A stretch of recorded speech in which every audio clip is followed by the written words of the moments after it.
मैं एक truck driver हूँ। पेशे से जुड़ी अपनी कई यात्राओं के दौरान मैंने कई अजीब और भयानक घटनाएं देखी हैं, लेकिन जिस रात की कहानी मैं आपको सुनाने जा रहा हूँ, वह मेरी जिंदगी की सबसे डरावनी रात थी। उस रात के बाद से मैं कभी अकेले लंबी दूरी पर ट्रक चलाने की हिम्मत नहीं कर पाया। ये बात करीब 2 साल पुरानी है। उस समय मेरा नया-नया ट्रक ड्राइविंग का काम शुरू हुआ था। एक दिन मुझे रात में एक लंबी यात्रा पर जाना था। सामान भरने के बाद मुझे राजस्थान से मध्य प्रदेश के एक छोटे से गांव तक माल पहुंचाना था।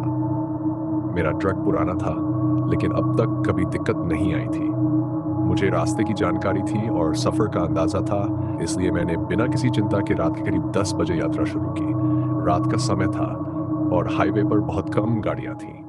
आसमान में बादल घिरे हुए थे, जिससे चांदनी भी छिपी हुई थी। जैसे-जैसे मैं आगे बढ़ता गया, आसपास का इलाका और भी वीरान होता गया। मेरी आंखें धीरे-धीरे थकान से बोझिल होने लगी थीं, लेकिन मुझे मालूम था कि इस इलाके में रुकना ठीक नहीं होगा। गांव से दूर का इलाका सुनसान और असुरक्षित था। करीब रात के 12 बज चुके थे, जब अचानक ट्रक के इंजन ने अजीब-सी आवाज करना शुरू कर दी। मैंने सोचा कि ट्रक में शायद कोई छोटी-मोटी दिक्कत होगी, लेकिन अगले ही पल इंजन पूरी तरह से बंद हो गया और ट्रक झटके के साथ रुक गया। चारों ओर सन्नाटा छा गया। मैंने ट्रक से उतरकर इंजन चेक किया, लेकिन कुछ खास समझ नहीं आया। ट्रक बिल्कुल चालू होने का नाम ही नहीं ले रहा था। मेरे मोबाइल की बैटरी भी खत्म होने वाली थी और इस वीराने में कहीं मदद मिलना मुश्किल था।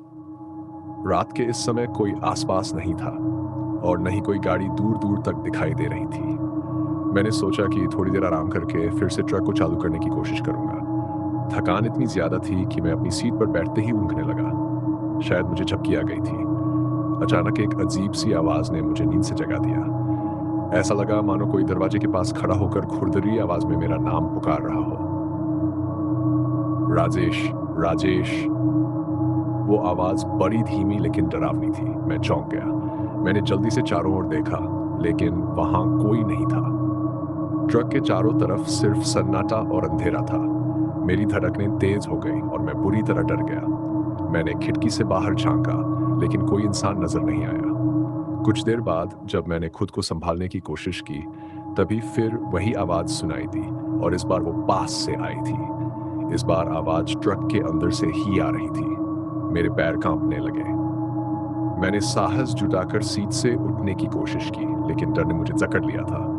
तभी मैंने ट्रक के पिछले हिस्से से किसी चीज के खिसकने की आवाज सुनी। किसी चीज ने जोर से दरवाजा खटखाया। मैंने जल्दी से पीछे मुड़कर ट्रक के सामान वाले हिस्से की ओर देखा। मेरी आंखें अब धीरे-धीरे अंधेरे में कुछ देख पाने लगी थी और तब मैंने जो देखा उसने मेरी आत्मा को हिलाकर रख दिया। ट्रक के पीछे की ओर एक परछाई खड़ी थी। वह एक इंसानी आकृति की तरह थी, लेकिन उसके हाथ और पैर सामान्य से लंबे और टेढ़े थे। उसकी आंखें अंधेरे में चमक रही थी और उसके चेहरे पर एक डरावनी मुस्कान थी। मैं अपनी सीट पर जड़ होकर बैठा रहा, हिल भी नहीं पा रहा था। वो आकृति धीरे-धीरे मेरी ओर बढ़ने लगी। मेरे गले से आवाज भी नहीं निकल रही थी। मेरी समझ में नहीं आ रहा था कि क्या करूं। ट्रक की खिड़की को बंद करने की कोशिश की, लेकिन मेरे हाथ कांप रहे थे। उसके बढ़ते कदमों के साथ मेरी धड़कनें और तेज होती जा रही थी। मैं समझ गया था कि ये कोई इंसान नहीं है। वो आकृति ट्रक के दरवाजे के बिल्कुल पास आ गई। उसने धीरे से दरवाजा खटखटाया और फिर से उसी डरावनी आवाज में मेरा नाम लिया, राजेश। उसकी आवाज में कुछ ऐसा था जो मेरे पूरे शरीर को कंपा रहा था। मैंने अपनी पूरी ताकत जुटाई और अचानक ट्रक का दरवाजा खोला और बाहर कूद गया। मेरी सांसें तेज हो रही थीं और मेरा शरीर थरथरा रहा था। मैंने पीछे मुड़कर देखा तो वो आकृति अब ट्रक के अंदर थी। उसने मेरी सीट पर बैठकर ट्रक के स्टीयरिंग को पकड़ लिया था, जैसे कि वो खुद ट्रक चलाने वाली हो। उसके चेहरे पर अब भी वही भयानक मुस्कान थी, लेकिन उसकी आंखों में एक अजीब सी क्रूरता थी। मैं पीछे की तरफ भागने लगा, लेकिन इस वीराने में कहाँ जाता। चारों ओर सिर्फ जंगल और कच्ची सड़कें थीं। तभी मैंने देखा कि वो ट्रक धीरे-धीरे खुद ब खुद स्टार्ट हो गया और चलने लगा। मेरी आंखों ने जो देखा उसे मैं कभी भूल नहीं सकता। वो आकृति ट्रक के अंदर बैठी थी और ट्रक उसी की मर्जी से चल रहा था। ट्रक की हेडलाइट्स जल गई और वो धीरे-धीरे मेरे सामने से निकल गया। ट्रक के जाते ही वहां सन्नाटा पसर गया। मैं ठिठक कर खड़ा रह गया। मेरी हिम्मत जवाब दे चुकी थी। मैं किसी तरह वापस ट्रक के पीछे भागा, क्योंकि वहां से बिना ट्रक के वापस जाना भी असंभव था।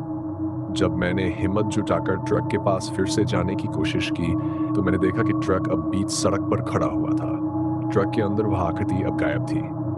मैंने कांपते हाथों से ट्रक के दरवाजे को खोला और अंदर झांका। सीट खाली थी। स्टीयरिंग पर मेरे हाथ के निशान थे, लेकिन वो परछाई जैसी आकृति गायब हो चुकी थी। क्या वो सिर्फ मेरा भ्रम था, या फिर हकीकत में कुछ अजीब घटा था? मुझे कुछ समझ नहीं आ रहा था, लेकिन डर के मारे मेरी हालत खराब थी। मैंने ट्रक की चाबी घुमाई और हैरानी की बात यह थी कि इस बार ट्रक बिना किसी परेशानी के स्टार्ट हो गया। मैंने बिना कुछ सोचे समझे ट्रक को पूरी रफ्तार से चलाना शुरू कर दिया। मैं बस इस भयानक जगह से जितनी जल्दी हो सके निकल जाना चाहता था। आखिरकार जब मैं पास के गांव में पहुंचा और ट्रक को रोका, तो मैंने एक स्थानीय ढाबे पर रुकने का फैसला किया। मैं अभी भी घटना से उबर नहीं पाया था। ढाबे के मालिक ने मुझे देखकर पूछा, भाई साहब, आप ठीक तो हो? चेहरे पर बड़ा डर दिख रहा है। मैंने उसे पूरी घटना बताई। उसने मुझे गौर से सुना और फिर कहा, ये इलाका पहले भी कुछ अजीब घटनाओं के लिए जाना जाता है। कुछ साल पहले यहाँ एक ट्रक ड्राइवर की मौत हो गई थी। वो भी तुम्हारी तरह एक वीराने में ट्रक चलाते हुए फंस गया था। कहते हैं उसकी आत्मा अभी भी यहाँ भटकती है और अपने ट्रक की तलाश करती है। उसकी बात सुनते ही मेरे रोंगटे खड़े हो गए। मैंने उस रात के बाद से कभी भी अकेले उस रास्ते पर यात्रा करने की हिम्मत नहीं की। आज भी जब उस रात के बारे में सोचता हूँ तो मेरी रूह कांप उठती है। उस दिन मैंने जाना कि कभी-कभी हम जिस सच्चाई को नजरअंदाज करते हैं, वो हमारे सामने आकर खड़ी हो जाती है। उस रात जो मेरे साथ हुआ, वो सिर्फ एक डरावनी कहानी नहीं, बल्कि एक सच्चाई थी। एक ऐसी सच्चाई जिसे मैं कभी नहीं भुला पाऊंगा।